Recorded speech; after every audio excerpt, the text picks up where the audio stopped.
Quisiera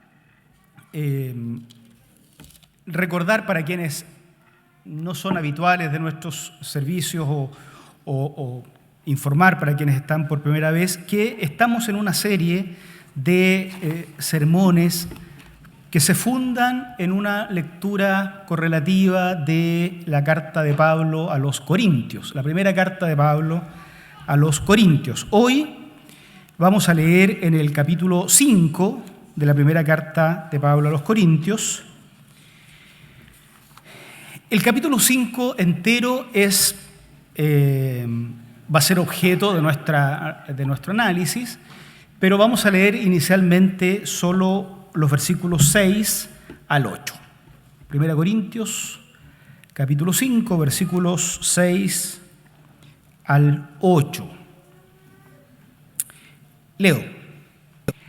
Hacen mal en jactarse. ¿No se dan cuenta de que un poco de levadura hace fermentar toda la masa? Desháganse de la vieja levadura para que sean masa nueva, panes sin levadura, como lo son en realidad. Porque Cristo, nuestro Cordero Pascual, ya ha sido sacrificado. Así que celebremos nuestra Pascua no con la vieja levadura, que es la malicia y la perversidad, sino con pan sin levadura, que es la sinceridad y la verdad. El capítulo 5 es duro, vamos a ver lo duro que es enseguida, pero entonces para leerlo conviene retomar algunas ideas que en otras ocasiones hemos mencionado. Estamos leyendo un documento, una carta. La palabra epístola suena muy religiosa y muy evangélica, pero es simplemente una carta escrita a una iglesia en la ciudad de Corinto, más o menos en la década del 50 del primer siglo de la era cristiana. Es decir, es una carta que no era para nosotros, es una carta escrita para una cultura completamente diferente a la nuestra, en un idioma completamente diferente a nosotros, y nos separan como 2000 años de aquel escrito.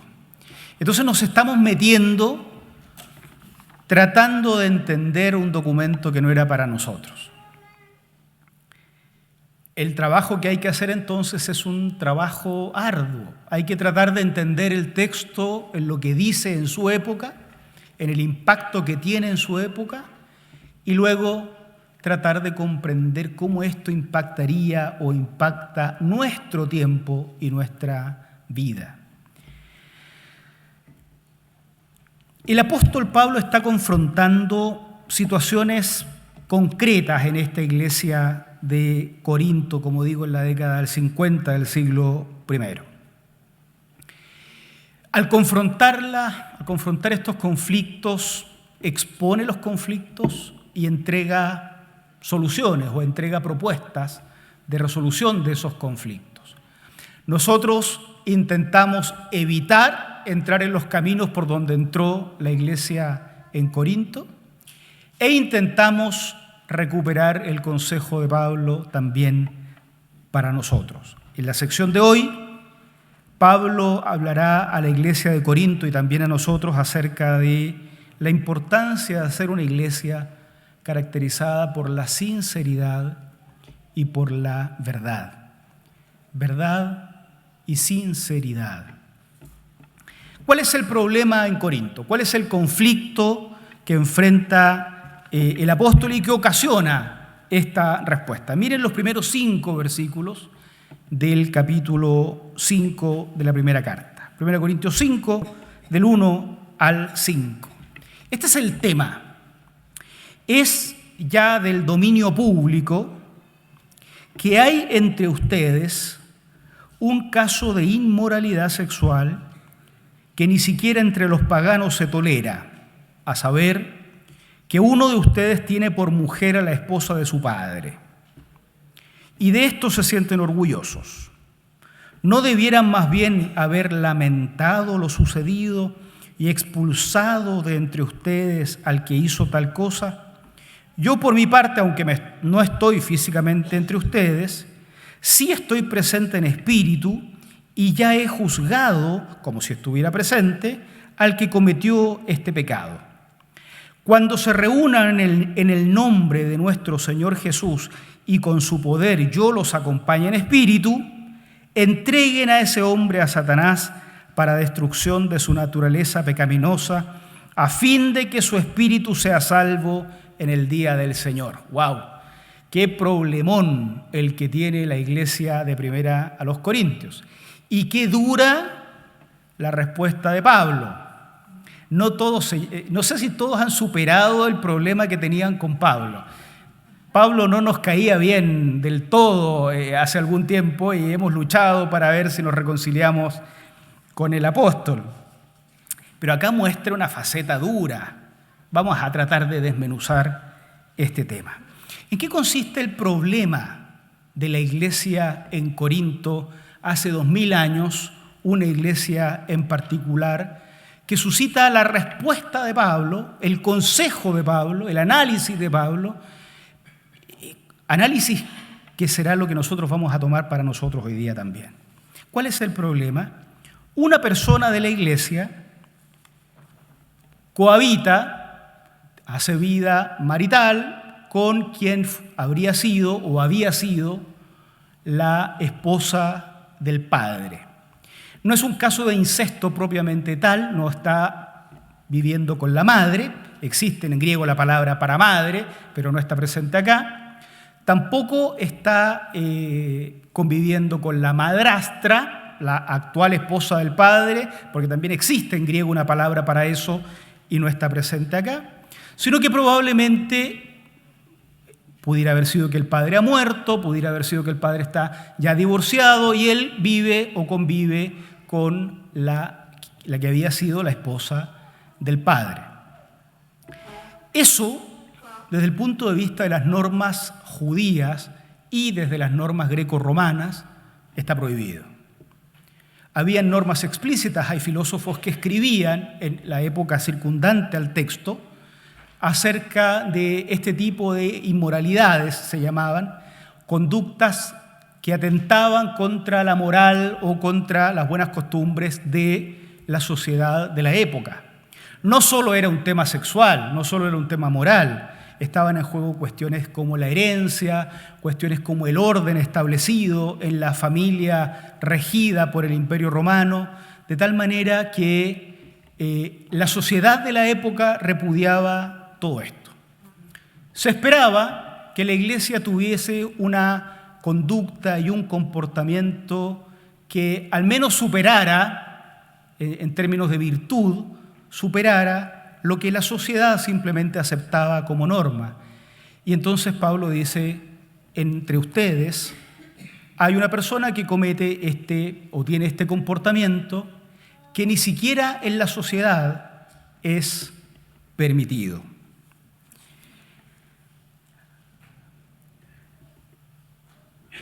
Los corintios, ya hemos venido trabajando durante 5 capítulos, eran una iglesia especial. Desde el mismo capítulo 1 nos encontramos con que los corintios tenían un concepto de sí mismos que era superior al que Pablo tenía de ellos. Ellos se creían demasiado sabios para Pablo, se creían demasiado inteligentes, consideraban que Pablo era demasiado popular probablemente en su discurso, querrían algo más sabio, más inteligente. Lo de la cruz, ¿se acuerdan? Le parecía un poco grotesco. ¿Cómo van a andar hablando que el Hijo de Dios muere clavado en una cruz? Es algo grotesco. Entonces mejor toman caminos más inteligentes, más sabios. Estos corintios, una iglesia como bien podríamos ser nosotros, la primera iglesia de Santiago, o alguna iglesia de los hermanos que nos están escuchando, con todo lo sabio que se creían, con todo lo inteligentes que se creían, con toda la autoevaluación que hacían de sí mismos, abrazaban prácticas toleraban prácticas que ni siquiera en los estándares éticos de la sociedad de su entorno, respecto de la cual debían ser superiores, se toleraban. Otra vez Pablo va a insinuar más adelante, se dan cuenta que no eran tan sabios como pensaban ser. Esta es la iglesia en Corinto y este es el problema inicial que suscita esta respuesta que Pablo da en esta sección. ¿Cómo lo resuelve Pablo? Se enoja muchísimo. Se enoja muchísimo y dice unas frases que tenemos que explicar, porque si no, no vamos a entender de qué está hablando. Entréguenlo a Satanás. ¿Cuántos evangélicos hemos leído esto toda la vida, no? Bueno, no tengan esperanza de que yo voy a resolver el problema. Por 2000 años los comentaristas han intentado explicar qué significa esto de entregarlo a Satanás. No es una cosa mágica, no es que lo echó en un caldero o algo por el estilo, como uno imagina que funciona Satanás o algo por el estilo, ¿no? Parece ser que esta es una frase idiomática, una frase técnica. Pablo usa solo en 2 ocasiones esta misma frase, aquí, en 1 Corintios, y en las cartas a Timoteo, para referirse a una cuestión muy simple: expulsar a esa persona de la iglesia. La expulsión de las iglesias cristianas siempre ha existido. En el mundo católico a veces esto se ha llamado excomunión, en el mundo protestante suele llamarse expulsión de la comunidad y siempre ha tenido razones de diferente tipo. Parece ser que esto de entregarlo a Satanás es simplemente una frase técnica para decir expúlsenlo de la iglesia, es decir, sáquenlo de la esfera de influencia de la comunidad de fe y déjenlo fuera de esa esfera de influencia y pónganlo en esa esfera de influencia donde Satanás verá, por decirlo de alguna manera. Pero luego dice, expúlsenlo y entréguenlo a Satanás para destrucción de la carne, a fin de que su espíritu sea salvo. Esa es otra frase respecto de la cual los especialistas han debatido por 2000 años. Todos podemos leer la Biblia y sin embargo no es tan fácil finalmente entender el sentido y por eso la lectura comunitaria es tan valiosa. Entregarlo para destrucción de la carne probablemente simplemente significa para que esa naturaleza pecaminosa se machaque lo suficiente para que se someta a Jesucristo. Recuerden que la palabra carne en la Biblia y en el Corintio ha sido en algunos casos traducida permanentemente como inmadurez. Alguien actúa en la carne cuando actúa sin sometimiento al Espíritu Santo. Alguien vive en la carne, esas son frases que usa Pablo, vive en la carne cuando vive sin que su vida esté sometida a la dirección del Espíritu del Señor. La carne domina nuestras vidas cuando no nos sometemos al Espíritu del Señor. Carne y espíritu para Pablo no son simplemente cuestiones físicas, ¿no?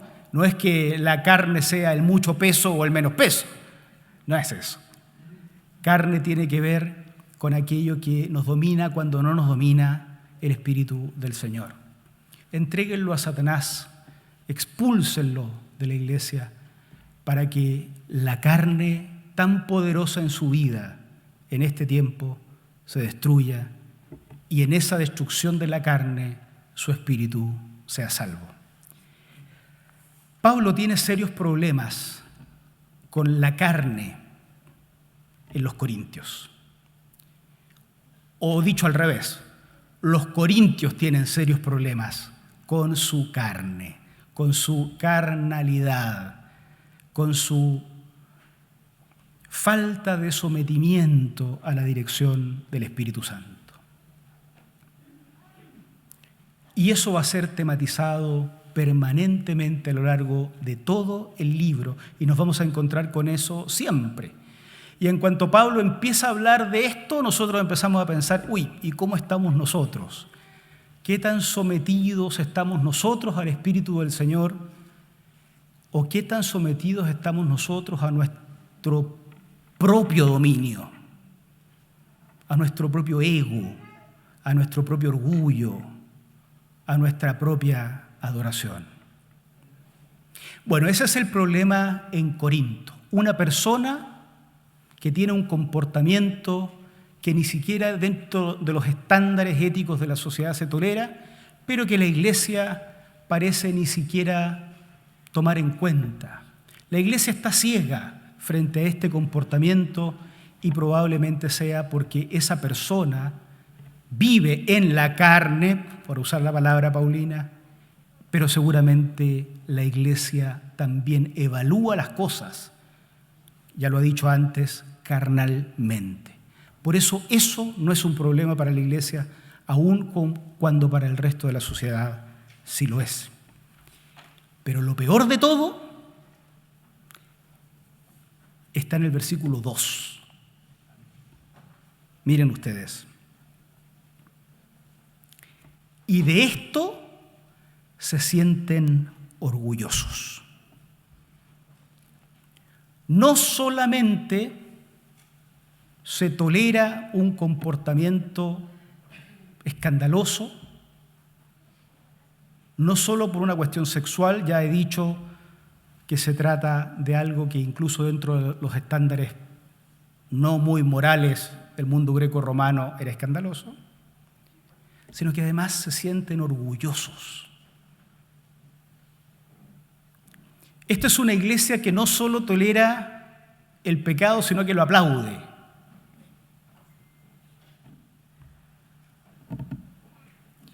Y estos son los mismos que dicen a Pablo, es que tú no eres tan sabio para venir a predicarnos, Pablo. Con razón Pablo estaba tan enojado con ellos. ¿Cómo puede una iglesia convertir una conducta sometida a la carne, sometida a la inmadurez espiritual, en algo digno de aplauso?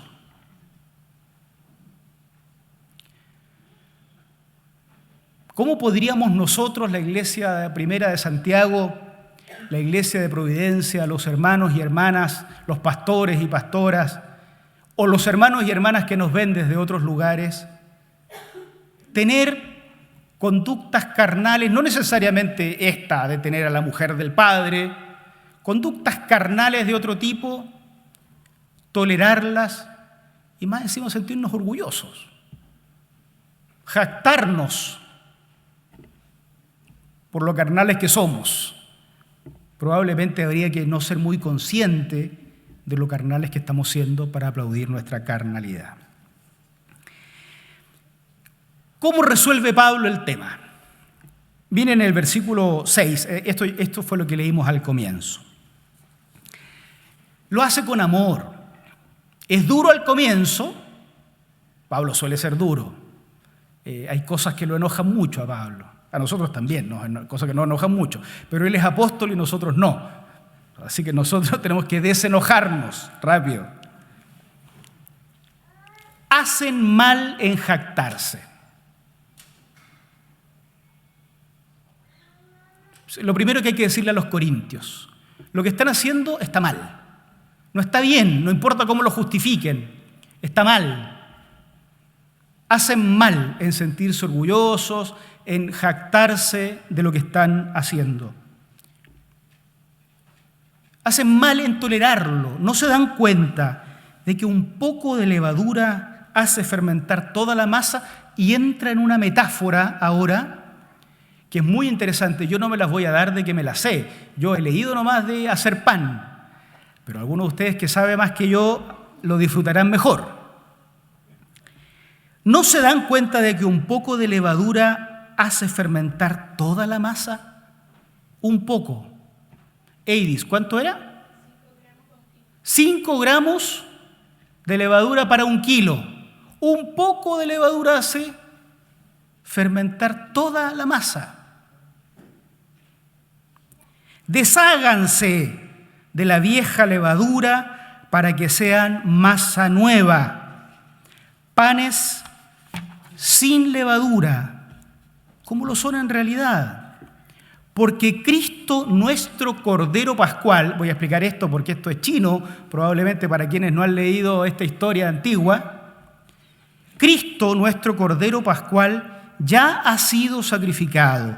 Así que celebremos nuestra Pascua no con la vieja levadura, que es la malicia y la perversidad, sino con pan sin levadura, que es la sinceridad y la verdad. Pablo usa el ejemplo de una fiesta judía que existía en su época y existía desde bien antiguo. El pueblo de Israel en su historia había sido liberado de la esclavitud en Egipto. Y la salida de Egipto se conmemoraba cada año con una fiesta, había 3 fiestas anuales, pero una fiesta que consistía en comer durante 7 días panes sin levadura. Esa fiesta terminaba con la muerte de un cordero que se sacrificaba como representando al sacrificio de todo el resto del pueblo. Es decir, para que el pueblo no muriera, ese cordero moría en representación de todo el pueblo. Y eso se hacía hacia el final de una fiesta de 7 días sin comer, o comiendo pan sin levadura. La prohibición era muy estricta. No debía haber levadura en la casa, en ningún lado. No debía haber levadura en la casa de los esclavos, en la casa de los sirvientes. No debía haber levadura en toda la propiedad. Que no se encuentre levadura era el mandamiento. Parece que la idea de fondo era recordar que cuando tuvieron que salir de Egipto, tuvieron que salir tan apurados que el pan que llevaban no alcanzó a leudar, entonces la ceremonia incluía esta forma. Con el tiempo la levadura se convirtió en símbolo de aquello que contamina. Jesús hablaba de la levadura de los fariseos, como queriendo decir, no dejen que los envenenen con esto. Un ejemplo más chileno sería la manzana podrida que pudre a todo el cajón. Saquen la manzana podrida de ahí, diría uno. Levadura que hace que con solo un poquito toda la masa termine leudada o contaminada. Se tiene que eliminar la levadura de la iglesia. Ese es el consejo de Pablo. En primera instancia, esa persona. Pero luego, parece que Pablo ya no está hablando de la persona, sino está hablando de algo mucho más profundo y más espiritual. Algo que afecta a toda la iglesia y a todas las personas de la iglesia y que llega hasta nuestros días. Se debe eliminar la vieja levadura de la malicia y la perversidad. Y se debe reemplazar por el pan sin levadura de la sinceridad y la verdad. Ya no está hablando del individuo, ¿se fijan? Echar la levadura no es echar personas, finalmente. Eliminar la levadura que contamina es revisarnos a nosotros mismos para que la malicia, la perversidad, en otras palabras, la carnalidad, no termine por contaminarnos por completo y por contaminarnos a todos. Ellos tenían un concepto de sí mismo tan elevado. ¿Quién de nosotros querría un diploma al más carnal de la iglesia? ¿Qué pastor querría un diploma así? Capaz que algunos nos lo hemos ganado, ¿no? Pero no queremos el diploma. La iglesia en Corinto tampoco. Es probable que ni siquiera hayan sido conscientes de la falta de sometimiento a Cristo y de la facilidad con que se sometían a su propia naturaleza pecaminosa. Pero ellos creían ser una iglesia muy buena. habrían querido un aplauso, habrían querido un galvano.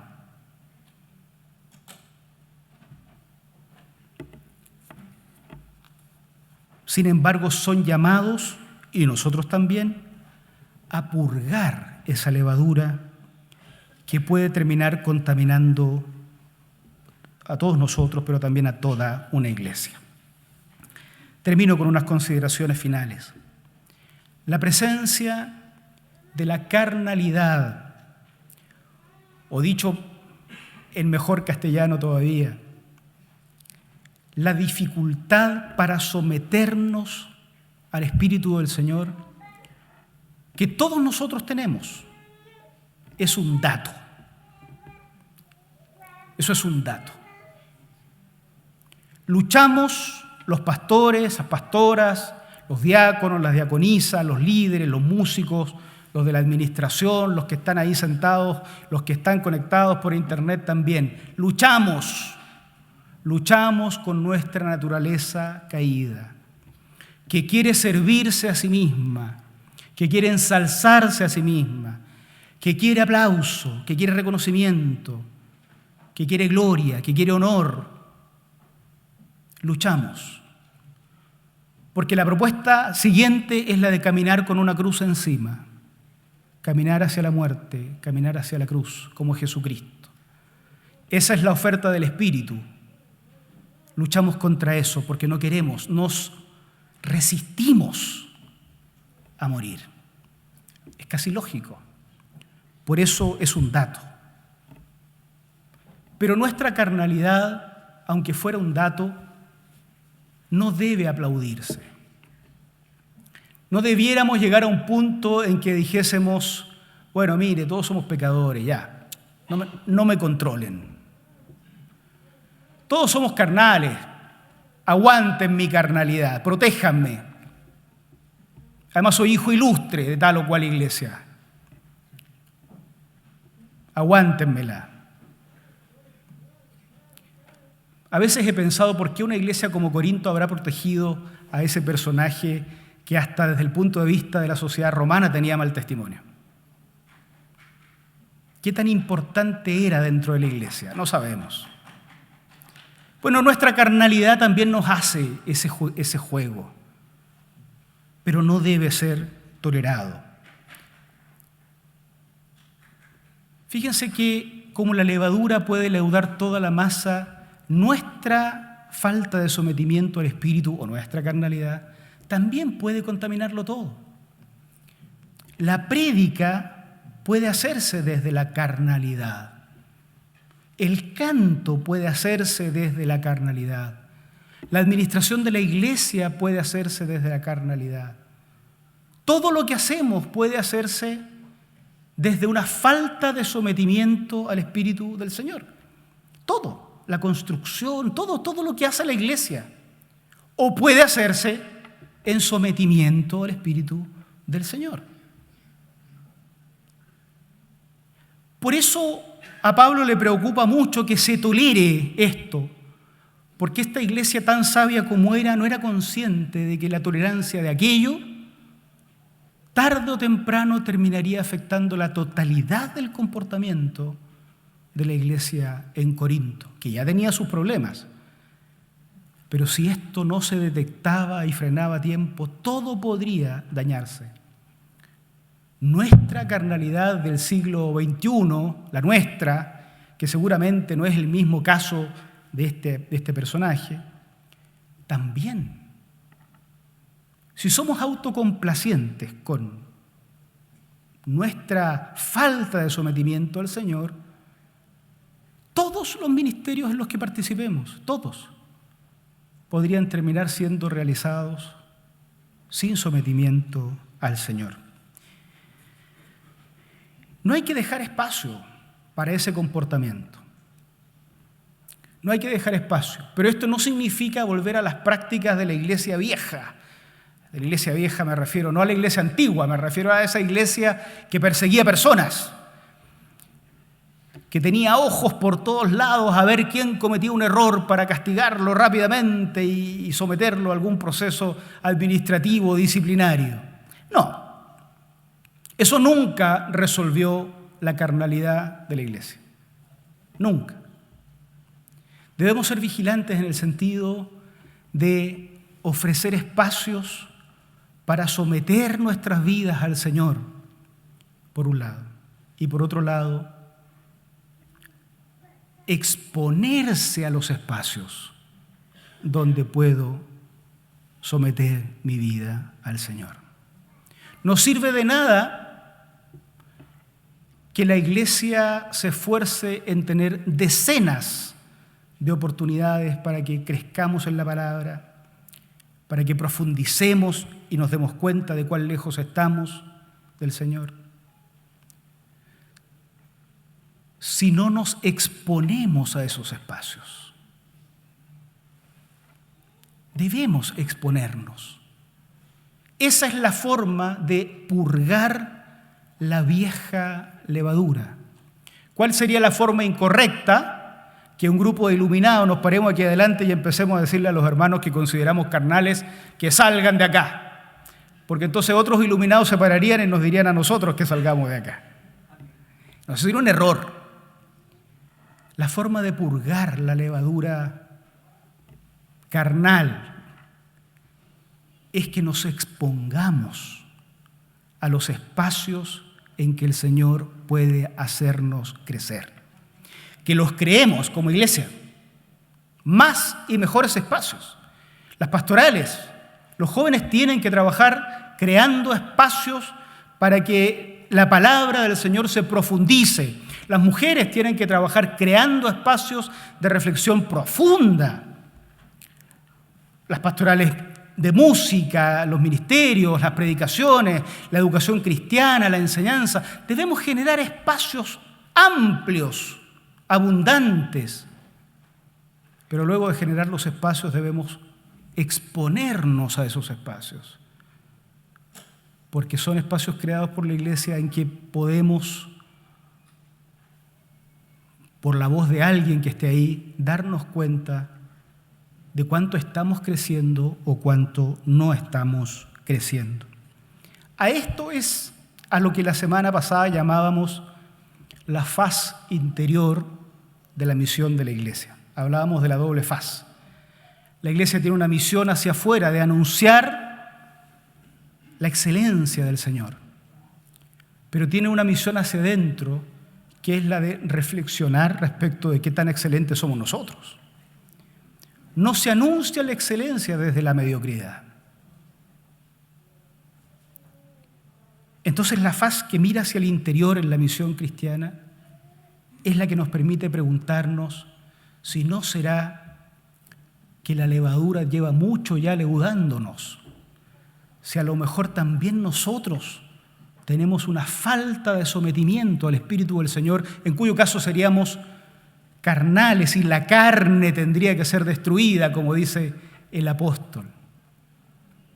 Seguro entre nosotros no tenemos estos mismos casos, pero también luchamos con la carne. Pablo termina con una frase en el versículo 8 con la que yo también quiero terminar. 5:8. Así que celebremos nuestra Pascua. La fe cristiana se apropia de la historia del pueblo de Israel y lo aplica a su experiencia espiritual. Como ellos fueron liberados de Egipto, el cristiano es liberado del poder del pecado. El cristiano es liberado de la perdición eterna. El creyente es liberado de la condenación. Tiene que ser liberado de la culpa también de aquella condenación. Celebremos nuestra Pascua. Celebremos que fuimos rescatados, pero no con la vieja levadura. No desde una naturaleza sometida al pecado.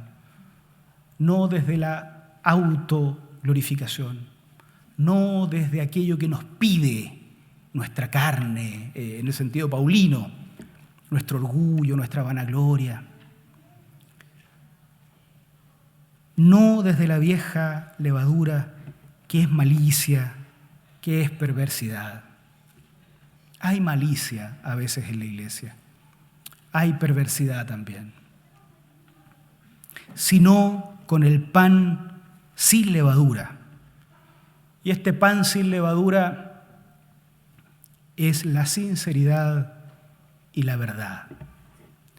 Una iglesia que vive en verdad tiene los ojos abiertos y no le llama bueno a lo malo ni malo a lo bueno. Una iglesia que vive en verdad es capaz de reconocer cuando la carne, cuando nuestra falta de sometimiento al Señor nos domina. Pero una iglesia que vive en sinceridad es capaz de reconocer que todos estamos en la misma lucha. Sinceridad y verdad nos permiten convivir en paz, hermanos, hermanas. La verdad nos hace reconocer que luchamos con la carne. La sinceridad nos hace reconocer que todos luchamos con la carne. Y por tanto, todos estamos en este proceso de expulsar la vieja levadura de nosotros.